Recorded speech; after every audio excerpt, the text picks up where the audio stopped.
Assalamualaikum warahmatullahi wabarakatuh. A'udzu billahi minasyaitonir rajim. Bismillahirrahmanirrahim. Alhamdulillahirabbil alamin.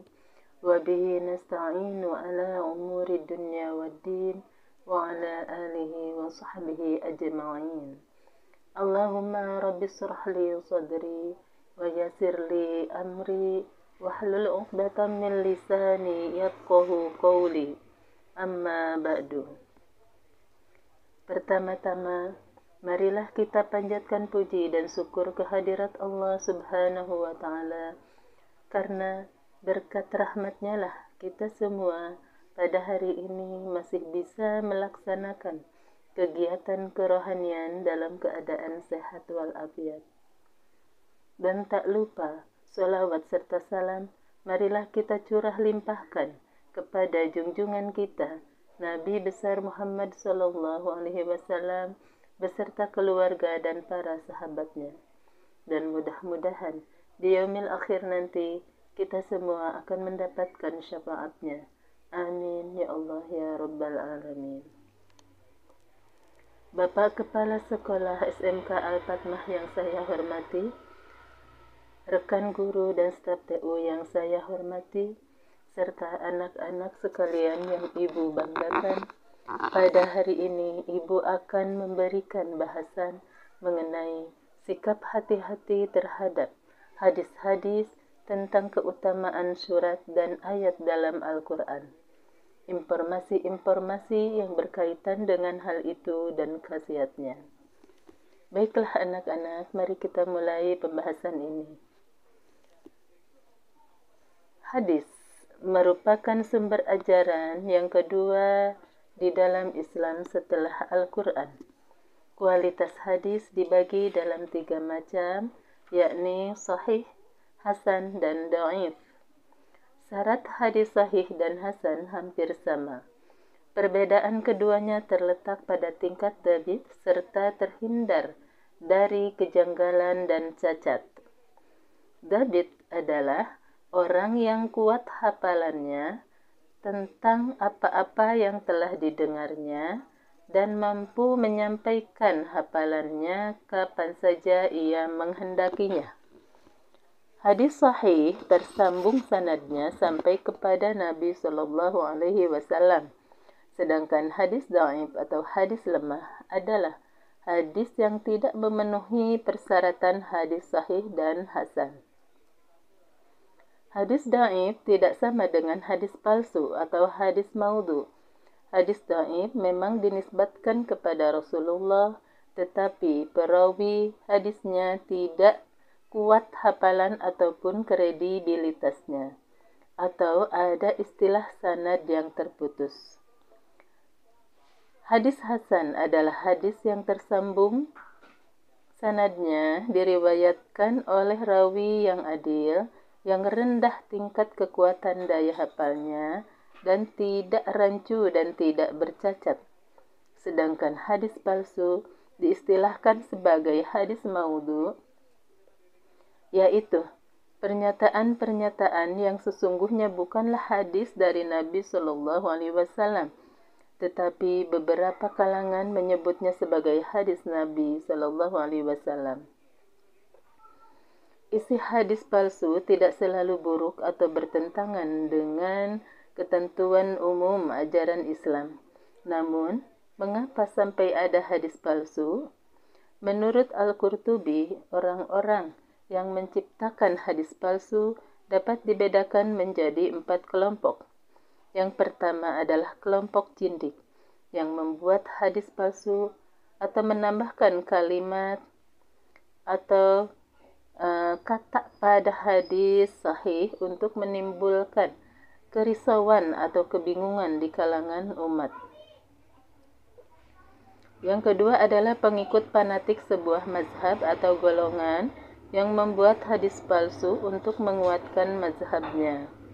Yang ketiga adalah orang-orang putus asa dan menganjurkan kebaikan dengan maksud baik, membuat hadis palsu tentang suatu perbuatan Dia ingin agar umat Islam terdorong untuk melakukan perbuatan tersebut. Keempat adalah para peminta-minta atau para pencari sedekah dengan membacakan hadis-hadis buatan sendiri lengkap dengan sanad yang dipalsukan. Contoh dari hadis palsu diantaranya adalah yang pertama adalah diriwayatkan Abu Bakar Al-Ajiri dari Abu Umamah Al-Bahili.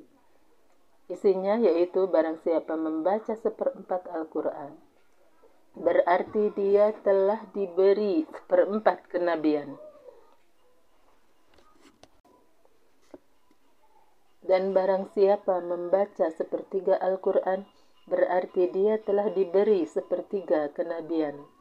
Barang siapa membaca 2/3 Al-Quran, berarti dia telah diberi 2/3 kenabian. Barang siapa membaca seluruh Al-Quran, berarti dia telah diberi kenabian. Dan banyak lagi hadis-hadis palsu yang sering kita dengar dan sudah memasyarakat. Misalnya tentang naumus shaimu ibadah, artinya tidur saat berpuasa adalah ibadah. Ada juga yang lainnya, yaitu i'mal li dunyaka ka'annaka ta'isu abada wa amal li akhiratika ka'annaka tamutu gadan. Artinya, kejarlah duniamu seolah-olah engkau akan hidup selamanya, dan kejarlah akhiratmu seakan-akan engkau akan mati besok. Hadis lainnya adalah utlubul ilma walau bisin, carilah ilmu ke negeri Cina, atau an-nadafatu minal iman, itu sering ya kita dengar, artinya yaitu kebersihan adalah sebagian dari iman. Itu semua bukan hadis yang keluar dari Nabi, tetapi hadis-hadis yang dibuat oleh orang-orang yang memang dengan tujuan seperti yang tadi kita bahas ya, keempat dari golongan yang membuat hadis tersebut.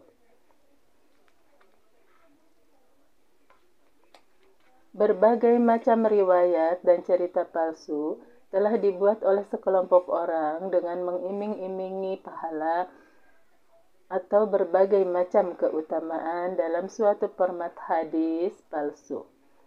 Yang mereka buat, mereka seolah-olah mengajak manusia kepada perbuatan baik, sebagaimana riwayat-riwayat yang disebarkan dari Abu Ismah Nuh bin Abi Maryam Al-Marwazi, Muhammad bin Ukasah Al-Kirmani, Ahmad bin Abdullah Al-Juwaibari, dan nama-nama lainnya.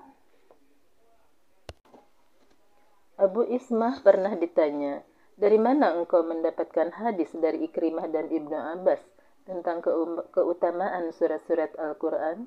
Ia menjawab, aku melihat orang-orang telah berpaling dari Al-Quran dan lebih menyibukkan diri dengan masalah fikih karya Abu Hanifah dan cerita-cerita yang berasal dari Muhammad bin Ishaq. Maka aku pun memasukkan kalimat dalam hadis-hadis itu. Abu Amr Utsman bin Salah berkata dalam Ulumul Hadis, demikianlah hadis panjang yang diriwayatkan dari Ubay bin Ka'ab dari Nabi SAW tentang keutamaan surat-surat dalam Al-Quran. Seseorang telah menganalisa hadis tersebut hingga ditemukan fakta bahwa dia dan sekelompok orang telah memalsukan hadis itu. Bukti kepalsuan dalam hadis itu jelas sekali. Al-Wahidi menyalahkan para mufassir karena telah mencantumkan kepalsuan itu dalam tafsir mereka. Abu Bakar bin Al-Arabi berkata, kondisi masyarakat telah dipenuhi dengan hadis-hadis yang berisi tentang keutamaan surat-surat dalam Al-Quran. Di antara hadis itu terdapat hadis lemah yang tidak bisa dijadikan sandaran. Juga di antaranya terdapat hadis yang keluar dari ketentuan Allah. Di antara kitab hadis itu adalah kitab karya Ibnu Abi Syaibah, dan kitab karya Abu Ubaid. Di dalam kedua kitab itu terdapat kebohongan yang besar dan sisipan yang banyak. Al-Hakim dan ulama lainnya menyebutkan satu riwayat dari para syekh ahli hadis bahwa seseorang dari golongan ahli zuhud telah terbiasa memalsukan hadis-hadis tentang keutamaan surat-surat dan ayat-ayat dalam Al-Quran. Ketika dia ditanya mengapa berbuat begitu, dia menjawab, "Aku telah melihat orang-orang berpaling dari Al-Quran. Aku menginginkan mereka untuk kembali mencintai Al-Quran." Lalu ia ditanya, bagaimana dengan sabda Rasulullah Sallallahu Alaihi Wasallam yang berbunyi, "Man kadzaba alayya muta'ammidan falyatawabbau maq'adahu minan nar." Barang siapa yang dengan sengaja berdusta atas nama diriku, maka bersiaplah mendapatkan tempatnya di dalam neraka. Dia menjawab, "Aku tidak berbohong atas nama Rasulullah Sallallahu Alaihi Wasallam, namun aku berbohong kepada mereka." Sebenarnya, jika masyarakat sudah merasa cukup dengan segala hal yang telah jelas berada dalam kitab-kitab sahih, musnad dan sebagainya yang telah beredar di kalangan ulama dan juga telah diriwayatkan oleh para ulama fikih, maka cukuplah hal itu bagi mereka. Dengan demikian, mereka akan terbebas dari ancaman Rasulullah Sallallahu Alaihi Wasallam yang berbunyi, "Takutlah kalian terhadap hadis yang berasal dariku, kecuali apa yang telah aku beritahukan kepada kalian. Barang siapa yang berdusta atas namaku, maka hendaknya dia bersiap-siap untuk mendapatkan tempatnya di dalam neraka." Para ulama berkata, ancaman Rasulullah Sallallahu Alaihi Wasallam dengan neraka kepada mereka yang berdusta atas diri beliau menunjukkan akan adanya orang-orang yang melakukan kebohongan atas nama Rasulullah. Kesimpulannya, kaum muslimin harus berhati-hati terhadap hadis-hadis tersebut dengan cara mencari rujukan yang benar, atau kita bisa menanyakan langsung kepada ustaz atau ustazah apabila kita menemukan kejanggalan dari suatu hadis. Demikian kiranya yang bisa Ibu sampaikan. Kurang atau lebihnya Ibu mohon maaf. Jika ada salah kata yang terucap, dan atas perhatiannya Ibu mengucapkan terima kasih yang sebesar-besarnya. Akhir kata, wassalamualaikum warahmatullahi wabarakatuh.